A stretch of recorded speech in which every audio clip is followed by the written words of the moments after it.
Saudações, meus camaradas, meus irmãos, minhas irmãs, torcedores pelo nosso amado Fogão, Botafogo de Futebol e Regata. Espero que todos estejam bem, com saúde, junto às suas famílias e Deus sempre na frente da casa de vocês. Vamos começar falando do seguinte.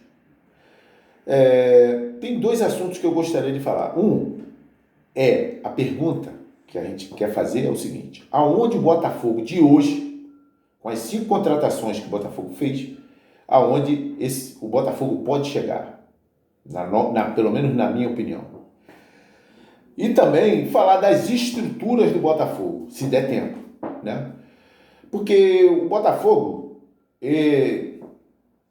está muito assim. Nós estamos vendo o nosso sub-20 jogando a Copinha de São Paulo. Estamos 100%, né? Pelo menos na primeira fase vencemos os 3 adversários que, cá para nós, né? São adversários frágeis, né?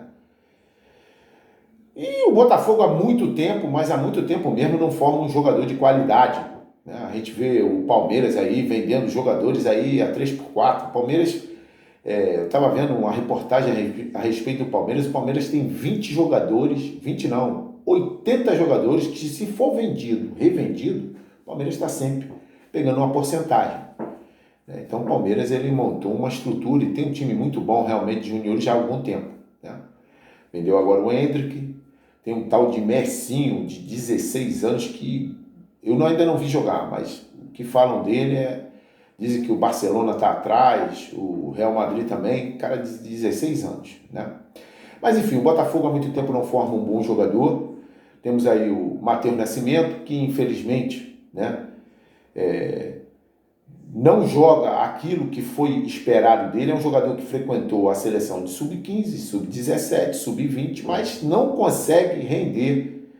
Quando joga nos profissionais do Botafogo, não consegue render aquilo que a expectativa depositada nele, infelizmente, né? Isso aí, e ele não consegue, né, render realmente. É convocado, fica no banco da seleção, hoje é banco, já foi titular, mas hoje é banco. E não consegue, né, atingir o esperado dele, o que era até quando ele era do sub-20. Mas enfim, vamos primeiro falar do time do Botafogo. Até onde o Botafogo pode chegar? O que vocês acham? Acho que o Botafogo, há um pouco mais de um mês, vai ter o primeiro encontro dele na pré-Libertadores, né? Agora, dia 17, o Botafogo joga o Campeonato Carioca, que pra gente, que pra nós, não é muito importante, né? É claro que o Botafogo tem a obrigação de chegar na semifinal do Campeonato Carioca. É obrigação. São os 4 grandes do Rio, ele tem essa obrigação. Mas a pergunta é: aonde o Botafogo pode chegar no principal torneio que ele vai disputar esse ano, que é a Libertadores? Aonde ele pode chegar? Eu pelo menos tinha uma expectativa que o nosso investidor montaria um time para a gente pelo menos passar da fase de grupos. Mas vamos escalar o time que o Botafogo tem hoje, e vamos depois analisar, né, se o time tem condições. O goleiro pode ser o Gatito, pode ser o John. O John está chegando agora, mas na minha opinião ele não pega logo a camisa número 1, não. Ele vai ter que brigar com o Gatito. E se o Gatito estiver bem fisicamente, eu acho que pega mais do que ele, na minha opinião. Lateral direito. Esse o Botafogo nunca teve e ainda não tem. Esperemos ansiosamente que ele possa contratar um jogador que a gente sabe que a lateral direita está ruim no mundo todo. Está difícil um lateral direito, mas que ele possa pegar um jogador superior ao dos que vem jogando nos últimos 2 anos, né? A gente espera um bom jogador que possa manter o mesmo nível ali do time, né? Porque os que foram contratados antes, foram terríveis esses jogadores. Esperemos aí, tá muito um segredo aí, 7 chaves, não pode informar, não sei o que, né? A Advíncula foi sondada, teve proposta, mas o Riquelme, presidente do Boca Juniors, fazendo a parte dele, ele tem que fazer a parte dele, é o time dele, ele não topou a primeira investida do Botafogo.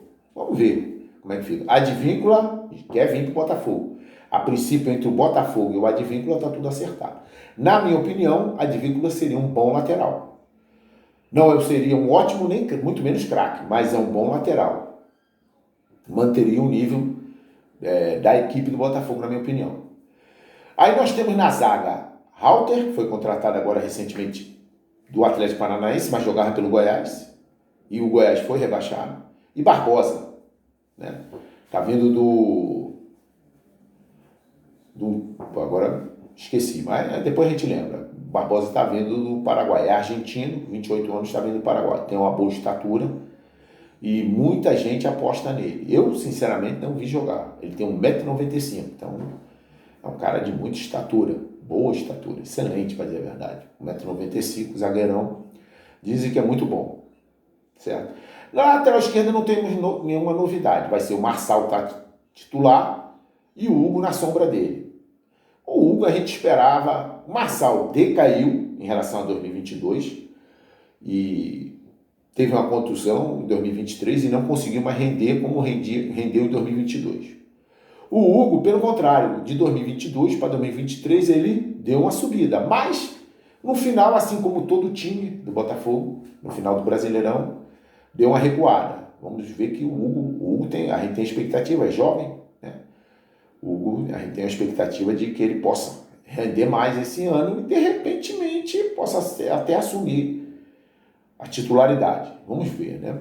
O meio-campo, a princípio, nós não temos novidade, né? O meio-campo é o mesmo do ano passado, a princípio. Então, nós escalamos o meio-campo com Marlon Freitas ou Danilo Barbosa, um ou outro, Tietê e Eduardo. A princípio é esse o time. Não tem nenhuma novidade, né? O ataque, não. O ataque realmente nós temos novidade. Nós temos, para mim, a melhor contratação das 5, Savarino. A princípio ele assume a titularidade. Ele é melhor que o Júnior Santos, na minha opinião. Para falar a verdade, bem melhor, né? Também não vi jogar pelo Atlético Mineiro. Eu estou vendo as referências e a qualidade que ele joga na seleção da Venezuela. Ele junto com o Soteldo, são os melhores jogadores da Venezuela, hoje, né? Tiquinho é o nosso centroavante, Diego Costa não aceitou, está indo embora, foi embora do Botafogo. E o Vitor Sá. Vitor Sá pela direita, tendo a sombra do Jefinho que voltou, né? O passe dele pertence ao León, veio emprestar o Botafogo esse ano, de graça, né? E, a princípio, eu colocaria o Vitor Sá de titular. Vamos falar um pouco desse time. Esse time, na minha opinião, em relação ao ano passado, é um time que não teve melhoras. Assim, foi reposição. Então vamos lá. O John é melhor que o Lucas Perry? Na minha opinião, não. Na minha opinião, não. Certo? O lateral direito eu não vou falar, mas de qualquer maneira deve ser melhor que o de plástico. Porque não pode ser pior que o de plástico, né? Não pode. Aí o nosso investidor quer quebrar mesmo, quer acabar de quebrar o Botafogo e o torcedor ficar bolado. O torcedor já está bolado, no geral, né? Enfim, continuando. A zaga, Halter e Barbosa, é melhor que Adrielson e Vitor Cuesta? Na minha opinião, também não. Eu não acho o Halter, né, melhor do que o Adrielson. O Adrielson, para mim, é muito superior, né? E o Barbosa e o Vitor Cuesta, o Barbosa vem pela sua juventude, um pouco mais jovem, ou um pouco não, é bem mais jovem. O nosso Vitor Cuesta vai fazer 36 esse ano. E o Vitor Cuesta, assim como outros jogadores que vieram em 2022, não conseguiu em 2023 manter o padrão. Ele decaiu. Jogou bem algumas partidas ali no primeiro semestre, mas não como jogava em 2022. Então eu vejo, assim, em matéria de zaga, nós ainda vamos ver, mas a princípio também não é superior à zaga que o Botafogo tinha no ano passado. A lateral esquerda é a mesma, então não precisa falar muito, por enquanto. O meio-campo também é o mesmo do ano passado, né? Não tem nenhuma novidade no meio. E no ataque, sim, acho que o Savarino é bem melhor, o ataque acho que vai melhorar, que o Savarino é bem melhor que o Júnior Santos. O Júnior Santos é um jogador que é irregular, pode jogar uma boa partida e de repente não jogar nada. O que eu vejo no Júnior Santos, para ele permanecer sendo no Botafogo, é a dedicação dele. Ele é um cara dedicado, ele é brigador, ele luta. Né? Ele luta. E na centroavante é o Tiquinho mesmo, e não temos reserva à altura ou para fazer sombra. Tínhamos o Diego Costa, foi embora, e nós vamos contar com o que nós temos de sempre. Né? Matheus Nascimento, o outro também, que é o, esqueci o nome agora, o centroavante que veio também do Fluminense da Bahia. Enfim, jogadores que não estão à altura ou para fazer uma sombra para o Tiquinho. O Tiquinho veio de uma contusão no ano do segundo turno do Campeonato Brasileiro. Não conseguiu reeditar o futebol dele que ele fez no primeiro turno. Então, tá aberto isso aí. Agora ele tem tempo, tá na pré-temporada e vamos ver o que vai acontecer. E Vitor Sá, né? Vitor Sá, na esquerda, na minha opinião, será o titular, porque ele manteve a regularidade, apesar do Botafogo ter decaído, principalmente no segundo turno, ele manteve uma regularidade. Para mim, deverá ser o titular. Então, senhoras e senhores, na minha opinião, vou dar a minha opinião, acho que o Botafogo vai ter muita dificuldade de passar com esse time que está montado hoje.